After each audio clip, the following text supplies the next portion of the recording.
Okay, so I want to talk about one thing in particular.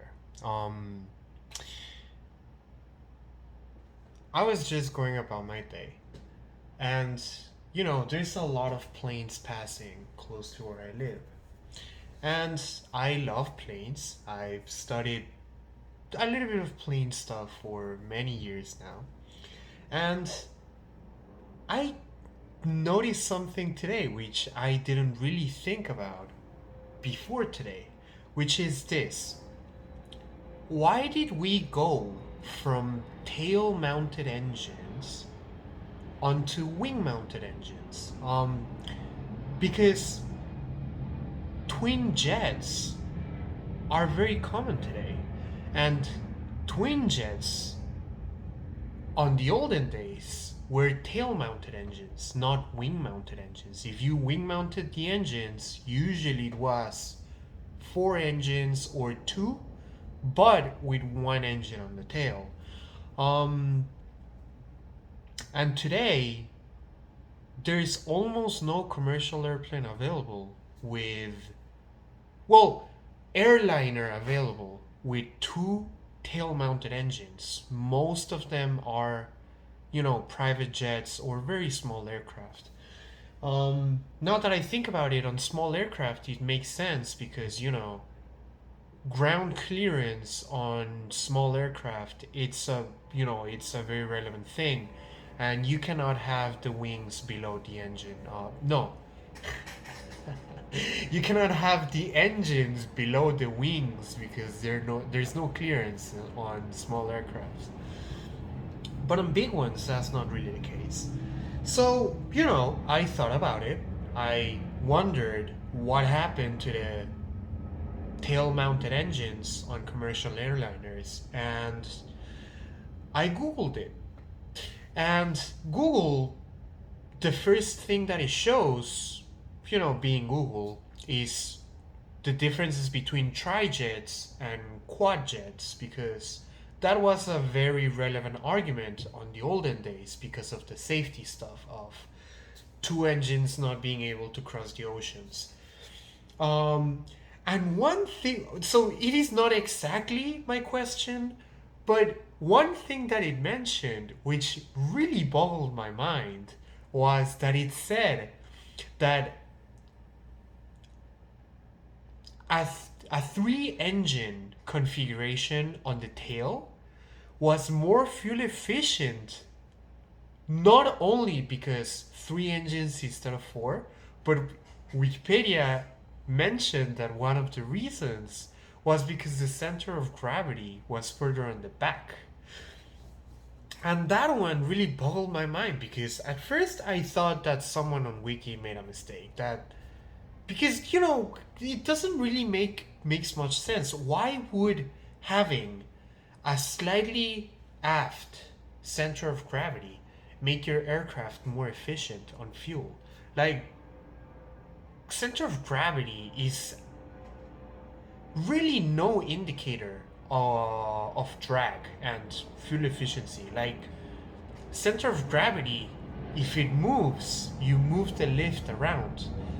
That's the ideal scenario, right? So what I thought was, okay, if you have wing mounted engines and the center of gravity is a little bit forward because of that reason, then you just move the wings a little forward so that it matches the center of gravity. And in a tail mounted engine, because the center of gravity is further back, the wings are further back, and same fuel efficiency. I don't really see a reason why it should be more fuel efficient.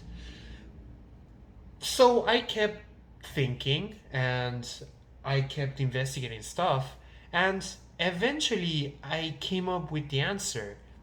I confirmed it with the internet, but the answer is really kind of interesting because on an ideal way of building an aircraft, center of gravity doesn't really indicate fuel efficiency at all.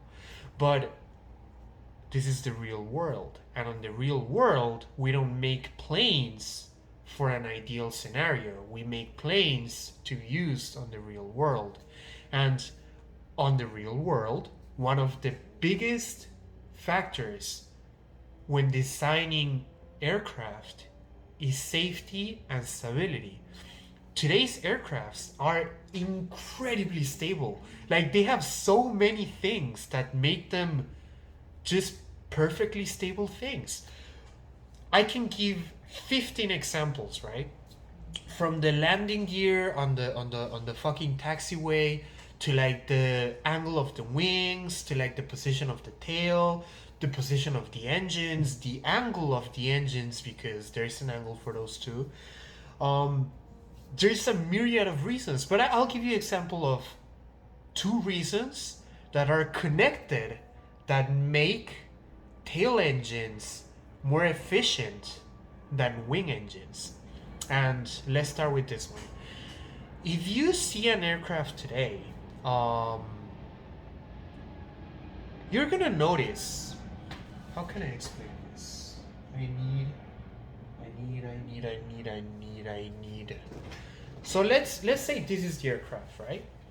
And the wings, if you think about it, should be just like a perfect thing that crosses, right? But if you look at any commercial aircraft today, you're gonna see that the wings are slightly like this. They have an angle upward coming from the bottom, or they have an angle from the top like this. The wings are not perfectly straight.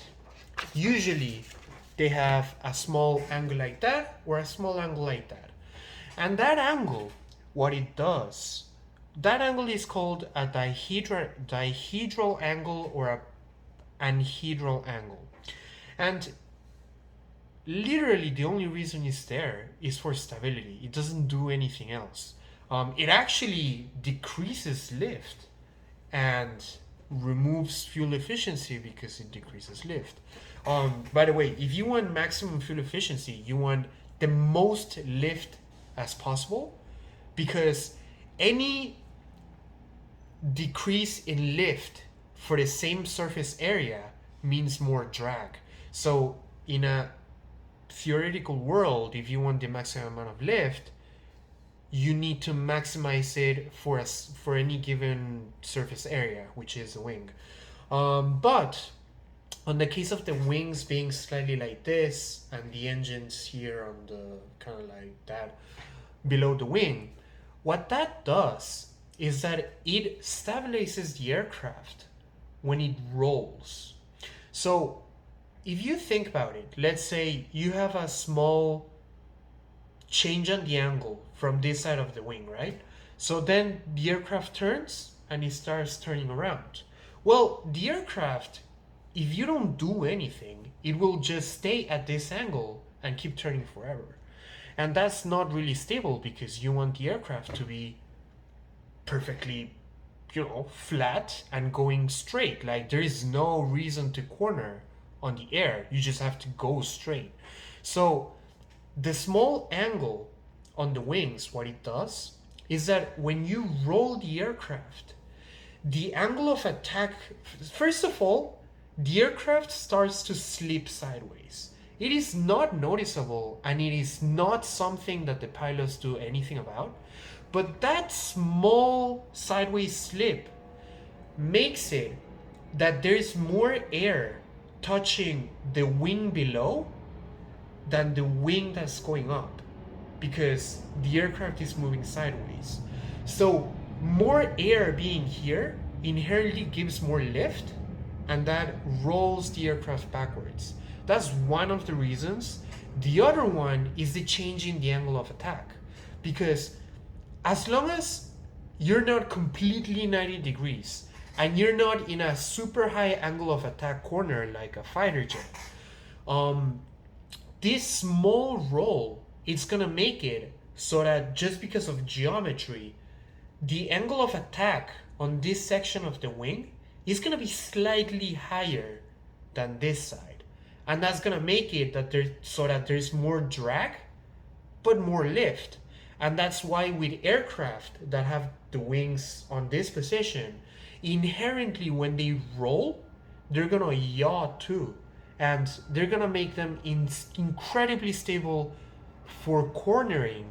And also they're gonna make them stable on that eventually they're gonna come out and just go flat. That's one of the examples. The other one, it's the tail. Um, Aircraft on the pitch are stable too. For a given aircraft, with the even with the engines off, actually it works. It's just the speed is different. Um, no matter if the pilot pushes the nose down or the nose up, eventually the aircraft alone with no input, it's gonna go straight and level off. It's not gonna keep going down or keep going up. Um, the reason this happens is because not only an aircraft has the main wing, it also has a small tail. And the tail does not provide lift. The tail is just a stabilizer. It really shouldn't be there on a ideal world, but since we're not on that, we kind of need a stabilizer. A stabilizer inherently is going to give you more drag. It's going to cost more. You have to manufacture. It has control surfaces, so you need to account for that. It occupies space. So in reality, you don't want a tail, but you have them. You have to have them because it makes the aircraft more stable. Now, what I mean that the tail doesn't provide any lift at all, I truly mean it. Aircraft today, commercial aircrafts at least, have negative tail lift. That means that the tail of the aircraft, it's always pushing down. The tail never really goes up. And what that does is that the wings provide the main lift and the tail provides pushing down. So what aircraft design does is that you put the wing, no, okay, so the technical jargon is this: you put your center of lift slightly forward than your center of gravity. What that means, to be exact, is that gravity makes your aircraft go down, right? Now, the body of the aircraft has a certain not going down aspect to it, which is the lift. So if the aircraft is not perfectly symmetrical, not everything is going to go down at the same rate. That, makes sense. How aircraft are designed today is that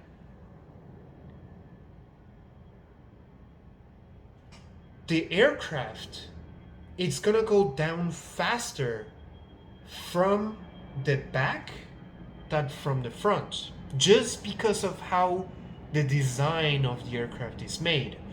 Now, how you compensate for the aircraft going from the back first than from the front is by having a tail. The tail, it's gonna always provide. No, actually, I'm confusing it. It's the other way around, isn't it?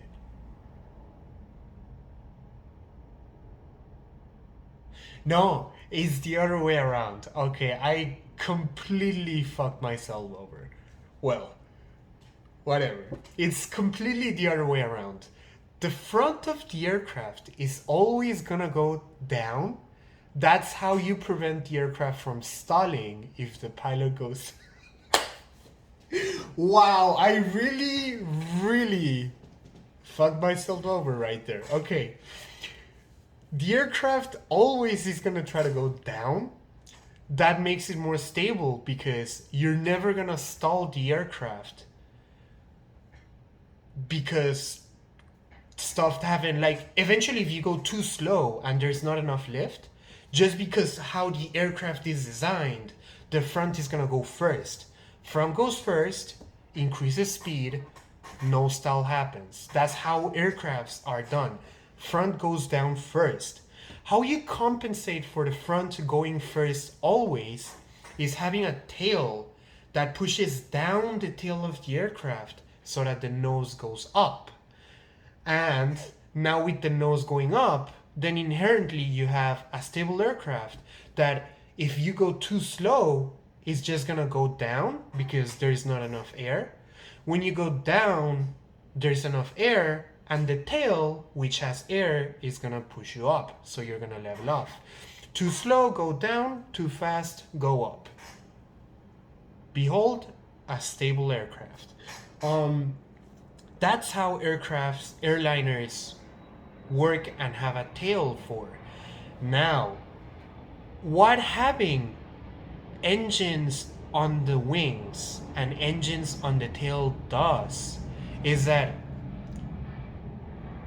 it changes the center of gravity by a certain amount where the aircraft is more unstable and requires less force to pitch up or down, because the pitching up and down, it's always going to be done by the tail primarily. If the center of mass it's closer to the tail, just because of how a seesaw works, it means that it requires less force to either pitch up or down. So the tail doesn't need to be as strong to have the same effect. And that's the reason why twin jets on the tail were more efficient than twin jets on the main wingspan. And it's just because of that. It's because you didn't need to have such a strong tail to compensate for the stability effects inherent on an aircraft. But then, aircrafts today push the limits of fuel efficiency to the absolute limit. Then why is it that if tail engines were more efficient, they diverted from that and now started using no twin jet? As I started on the video, no twin jet today that's fuel efficient has the engines on the tail, it has them on the wingspan. And that comes to two reasons. Again, one, we go back to the ideal world, which is center of gravity is no indicator of fuel efficiency. You just move your center of lift around. You can have the same effect of the pendulum thing and the smaller tail with wing-mounted engines. You just have to move the center of mass further to the tail or move the tail further up so that the effect is exactly the same. It doesn't really need to be completely, far apart or separated. That's the first reason. The second one is bigger engines. Engines that are more fuel efficient, especially on like turbine engines, turbofan engines, are like way bigger on the surface area. And there does really come a point where having them on the tail, the weight gain on just reinforcing the tail and the structural frame of the aircraft is just too much. It's just better to have them not on the fuselage of the aircraft. One limiting factor on the olden days was that ground clearance was a real issue.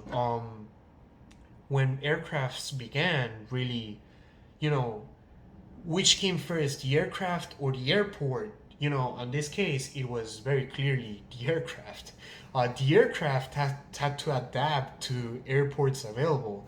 And on the olden days, one of the most important factors was how high up people needed to go to actually get inside the aircraft. nowadays, if you go to any international flight, you're gonna go through a gate that has like a full bridge that takes you to the aircraft. At most, maybe you're gonna take a stairs, like a mobile stairs thing. But mostly most of you are gonna be familiar with the bridge. Um, on the olden days, that didn't exist at all. It was stairs or stairs, no option at all. And one of the big deciding factors for aircraft buyers was, can I actually get inside the aircraft? And the entrance being close to the ground was a real thing. And if you're close to the ground, your engines cannot be below the wings. I think I'm going around in circles here, but whatever, nothing I can do. But yeah, that was one of the interesting things that I learned. Well, not that I learned, I figured it out. And it's a very interesting thing that I maybe should have noticed before, but I didn't really think about it until like today, which I just kind of got curious, I guess. Um, yeah, center of gravity is not an indicator of how fuel efficient your aircraft is. It really has nothing to do with it, but it is not wrong. On the real world, center of gravity does have a small impact on how efficient your aircraft is, just because of the stabilizing effects that you need in order to actually make an aircraft on the real world. um, that is pretty interesting to me. And I wanted to mention one thing too. Cars have this too. You don't know and you don't notice, but cars inherently are stable on the road. Um, the same principle applies to cars as on a bicycle. A bicycle, I don't know if you've ever seen a bicycle or a motorcycle alone with no pilot go down the road. They are stable. They stay upright and they just stabilize themselves and don't go anywhere. Cars are kind of like that and are inherently stable. Cars should and will go straight if everything is in good condition. Um, why, in a short explanation, is this. First of all, the tires on a car are not perfectly like vertical, they're at a slight angle. And not only an angle, but if you look it from the side, let's say that car is facing you right now. This is the tire that turns. Not only they're at an angle like this, but the mounting on the suspension is not perfectly vertical either. It's kind of like sideways, like this. This is the angle at which the suspension on the car sits. And that, it's both sides, both tires like this and like this. There's also an angle which is in or out on the tires. But most of the stability on today's cars, if I am, correct on my reasoning here, comes from the fact of this and this. Because if you turn the tire, the tire is not a completely like vertical thing. It has a flat component to it, right? And when you put the tire at an angle, a certain spot on the inside of the tire or the outside of the tire is going to have more drag than the other side, depending on if you're straight or at a side and stuff like that. And it's a little bit complicated to explain, really. You have to see it by yourself. But the gist of it is that the tires turn, and inherently they're gonna try to go by themselves straight, just because of how the tire and the angle of how the tire hits the ground works. And really, that is not wanted on an ideal world. You know, extra drag. Why would you want extra drag? But it inherently makes the car stable. So, you know, we just take the hit on fuel efficiency and improve our cars. Um, and yeah, that's pretty much one of the interesting things that I had today. I think I was gonna talk about what I learned yesterday, but I think this video is way too long by now. I think I'm gonna end it here.